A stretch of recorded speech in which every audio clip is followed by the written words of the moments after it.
Bentar. Ya, Bismillah. Assalamualaikum warahmatullahi wabarakatuh.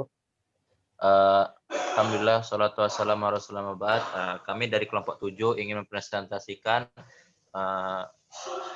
judul materi yaitu studi dinamika pemikiran Islam. Langsung saja pada pemateri pertama dipersilahkan. Yang pertama, pengertian pemikiran kalam klasik. Yakni pengertiannya adalah teologi Islam yang pokok pembahasannya lebih cenderung kepada pembahasan tentang ketuhanan. Pembahasan pokok teologis yang terdapat dalam ilmu kalam klasik telah jauh menyimpang dari misinya yang paling awal dan mendasar, yakni liberasi dan emansipasi umat manusia. Padahal semangat awal dan misi paling mendasar dari gagasan teologi Islam atau Tauhid sebagaimana tercermin di masa Nabi Muhammad SAW sangatlah liberatif, progresif, emansipatif, dan revolutif. Selanjutnya, pengertian pemikiran kalam modern. Secara teologis, merupakan sistem nilai yang bersifat ilahiyah, tetapi dari sudut sosiologis merupakan fenomena peradaban, kultural, dan realitas sosial dalam kehidupan manusia. Ia tidak dapat menghindarkan diri dari kenyataan sosial lain, yaitu perubahan apalagi. Dilihat dari pandangan ajaran Islam sendiri, perubahan adalah sunatullah yang merupakan salah satu sifat asasi manusia dan alam raya secara keseluruhan. Pandangan umat Islam terhadap modernitas Barat dapat dikelompokkan menjadi 3 kelompok, yakni modernis, asraniyun, hadasiyun, tradisionalis atau salafiyun, dan kaum elektis atau tazazub. Selanjutnya, next. Selanjutnya saya akan menjelaskan pemikiran para tokoh-tokoh dalam Islam. Yang pertama ada Muhammad Abduh Syekh. Menurut Muhammad Abduh Syekh, di samping mempunyai daya pikir, manusia juga mempunyai kebebasan memilih yang merupakan sifat dasar alaminya. Jika sifat dasar ini dihilangkan dari manusia, maka dia bukan manusia lagi, melainkan makhluk lain. Manusia dengan akalnya mempertimbangkan akibat perbuatan yang dilakukannya, kemudian mengambil keputusan dengan kemauannya dan mewujudkan perbuatannya dengan daya yang ada dalam dirinya,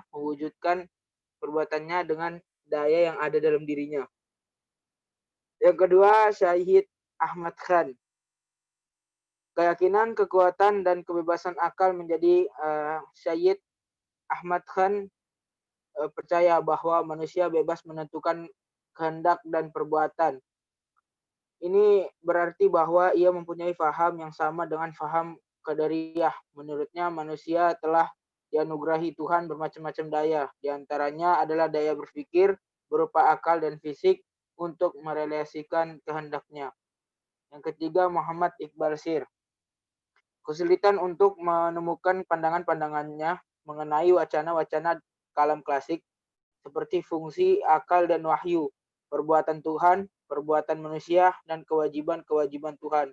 Itu bukan berarti ia tidak sama sekali menyinggung ilmu kalam, sebagaimana akan terlihat nanti sering menyinggung beberapa aliran kalam yang pernah muncul dalam sejarah Islam. Selain seorang filsuf, ia juga seorang sastrawan yang dengan sentuhan syairnya mampu membangkitkan umat Islam. Yang terakhir, Hasan Hanafi. Hasan Hanafi menegaskan perlunya mengubah orientasi konseptual kepercayaan teologi sesuai dengan perubahan konteks politik yang terjadi. Hal ini didasarkan pada kenyataan bahwa teologi tradisional lahir dalam konteks sejarah ketika itu. Teologi lahir sebagai inti teologi, bukanlah pemikiran murni yang hadir dalam kehampaan sejarah, melainkan merefleksikan konflik sesuai politik. Oleh karena itu, kritik teologi merupakan tindakan yang sah dan dibenarkan karena sebagai produk pemikiran manusia yang terbuka untuk dikritik. Selanjutnya akan dijelaskan oleh Saudari Andina. Kemudian kita pemikiran Islam masa kontemporer. Pengertian Islam kontemporer. Pengertian Islam secara bahasa artinya damai, selamat, tunduk, dan bersih. Kata Islam terbentuk dari 3 huruf yaitu sin, lam, mim yang bermakna dasar selamat atau salama. Sedangkan temporer artinya dari masa atau waktu ke waktu. Menurut istilah, Islam kontemporer adalah gagasan untuk mengkaji Islam sebagai nilai alternatif, baik dalam perspektif interpretasi, tekstual maupun kajian kontekstual mengenai kemampuan Islam memberikan solusi bagi baru kepada temuan-temuan di semua dimensi kehidupan dari masa lampau hingga sekarang. Hal-hal yang mempengaruhi Islam kontemporer. Peta sesungguhnya tidak terlepas dari perkembangan Islam kontemporer di dunia Islam umumnya. Hal ini disebabkan karena para intelektual Muslim Indonesia banyak belajar di negara-negara Islam modern dan juga negara-negara Barat. Oleh karena itu, pemikiran Islam kontemporer di Indonesia dilakukan oleh kaum intelektual Muslimnya terjadi elaborasi pemikiran antara pemikiran Islam kontemporer yang berasal dari Jazirah Arab dan pemikiran Islamolog yang ada di universitas-universitas di Barat. Selanjutnya, aliran atau pemikiran Islam kontemporer. 1. Metode berpikir kaum salaf.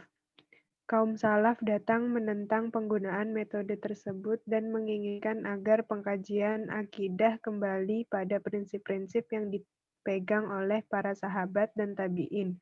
Mereka mengambil prinsip-prinsip akidah dan dalil-dalil yang mendasarinya Al-Quran dan Sunnah, serta melarang ulama untuk mempertanyakan dalil-dalil Al-Quran. Yang kedua, gerakan Islam moderat. Saat ini Indonesia adalah negara dengan penduduk Muslim terbesar di dunia. Islam masuk ke wilayah Nusantara tergolong paling akhir dibandingkan dengan kawasan lainnya, seperti Persia, Asia Tengah, dan Eropa.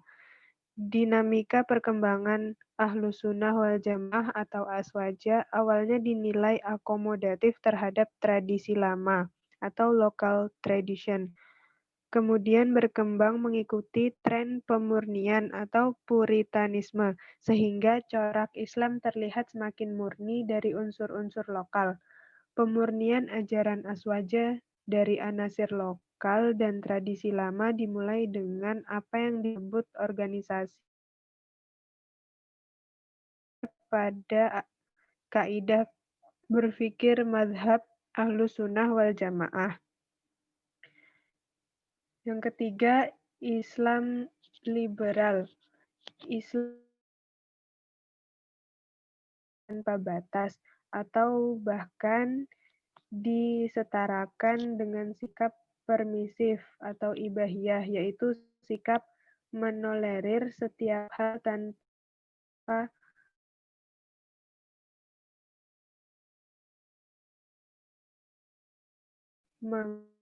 mengenal batas yang pasti, dan liberal dipandang batasan antara mana yang boleh dan yang tidak boleh menempati kedudukan yang sentral. Setiap Islam selalu peduli dengan apa yang dia kerjakan, apakah perbuatan itu boleh atau tidak.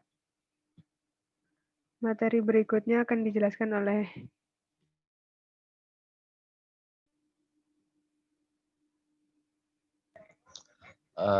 Selanjutnya saya akan menjelaskan tentang gerakan Islamic kontemporer. Dalam kajian Mansur Mudel dan Kamran Talatof serta John L. Esposito, perkembangan Islam pada era kontemporer selama abad-abad ke-19 dan 20 terdeskripsikan melalui karya-karya penulis Muslim dan respons mereka terhadap realitas dunia kontemporer yang selalu berubah. Dalam hal ini terdapat kontribusi gerakan-gerakan tradisionalis, nasionalis, reformis, sekuler, radikal, fundamentalis, liberalis, dan feminis.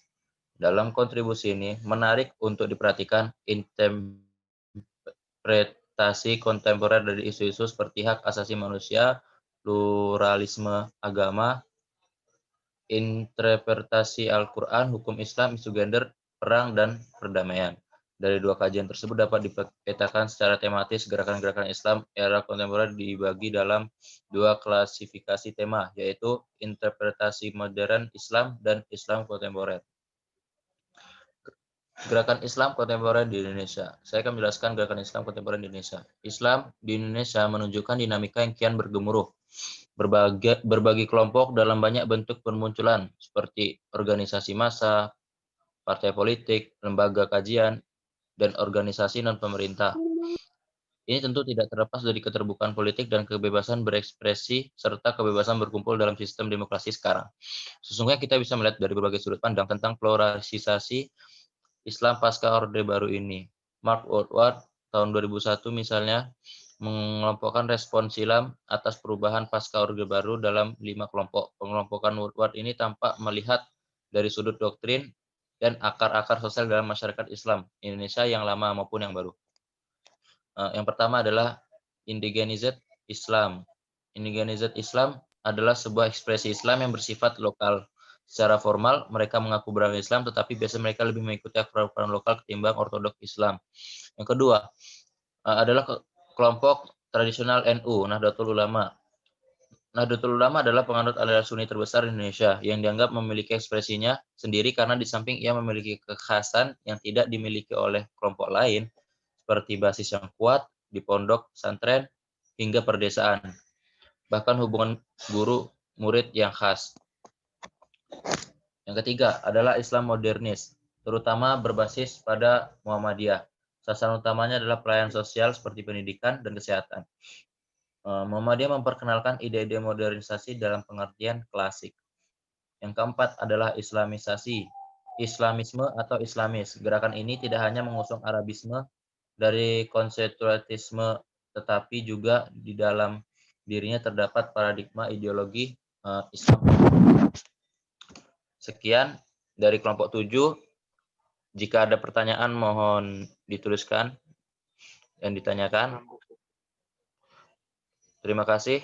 Assalamualaikum warahmatullahi wabarakatuh.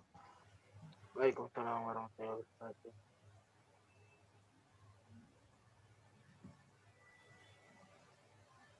Yuk. Ngopi. Udah kan? Mau mandi, guys. Ya wes. Assalamualaikum. Pamit lo.